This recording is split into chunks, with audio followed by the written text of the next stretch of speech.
Hi, everybody. My name is Robert Miller with MillerEducationVentures.com.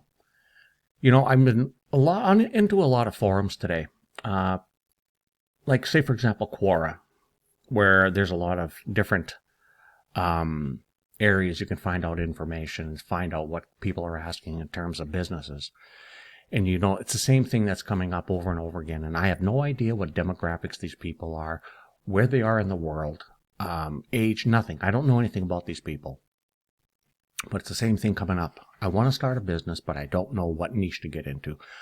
Do I need a website? Do I need this? Do I need that? There's certain steps that have to be done first.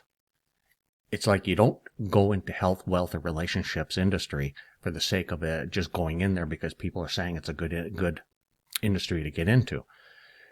The key is the market. There's a difference between industries and markets. Industries are what the vendors are creating. The markets are what the buyers create, okay? So there is a big difference. You got to think about where the market is. So consumer spending right now has really trumped everything when it comes to spending money online. Online businesses are exploding. There's no question about it because of the economic devastation that's happened with this COVID-19 that's around the world. People are looking for side gigs, no doubt about it. And the people such as my age category, the baby boomers, of which I am the tail end, we are looking at starting our own side businesses, plus working, but pay close attention to what's going on for your own future. Now, like I was saying, is that the first thing you got to do, every niche that's out there is profitable. The industries of health, wealth, and relationships are good, yes. But if you set yourself up correctly, you'll still make money. I can't guarantee it, but you have a better chance instead of just saying, I'm going to set up a website selling diet products. One thing I'm going to say about diet products, it's a fad.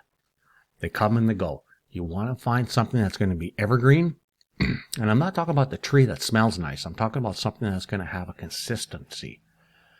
So the first thing you got to do is you got to learn how to map things out. People ask, do I need a website? What's a sales funnel? What is autoresponders? Do I need a WordPress? Do I do one of the page builders? There is thousands of different types of information out there how to get started, but you got to be very, very careful of what the source of information is coming from. A lot of the stuff is outdated. As you know, technology, what's good today is outdated tomorrow. So, mapping it out. Find your model first. Forget about the niches. Forget about websites. Forget about sales funnels. Forget about all that stuff. What do I mean by model? Some people call it a business plan. Some people call it different things, but I like to refer to it as model. So, do you want to sell physical products? Do you want to sell them in a store on a street address? Do you want to sell them online with an online store like Shopify or even Etsy? Do you want to do FBA on Amazon? And I'm not going to get into the details of these things, but you got to figure out, do you want to sell in a brick and mortar store? Do you want to sell online? Do you want to sell services online? Do you want to sell services in a brick and mortar store, like an office building downtown? Find your model. And you only start with one product. I hear people saying all the time, especially today on Quora, I seen one person said, I want to start a store, but I want to put 5 different products in the store. Great, if it's all the same type of product. So if you have an athletic store where you're selling, say, athletic wear, let's take say hockey. Are you going to be selling skates, hockey sticks? Are you going to be selling shin guards, shoulder pads? 5 products, yeah, great in a store. But I recommend you work with one thing first, and then you expand on the other, because you got a guinea pig first to find out if it's going to work for you. You could be spending thousands of dollars. Like I spent $10,000 on a website that didn't do anything for me.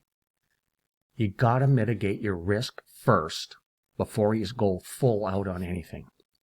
You got to find your market hotspot. Got to use Google Trends for that. So anyway, I'm very glad to give this information away for free. And you know something? More power to you if you're going to be opening up an online store, because that's where the market's going. People are not going into stores for various reasons. Besides, I'm one of the people that I would buy, stuff online, but preferably before I'll go into a store.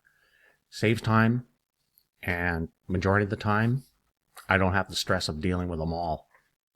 My name is Robert Miller with MillerEducationVentures.com. Check out my website. You might find it interesting.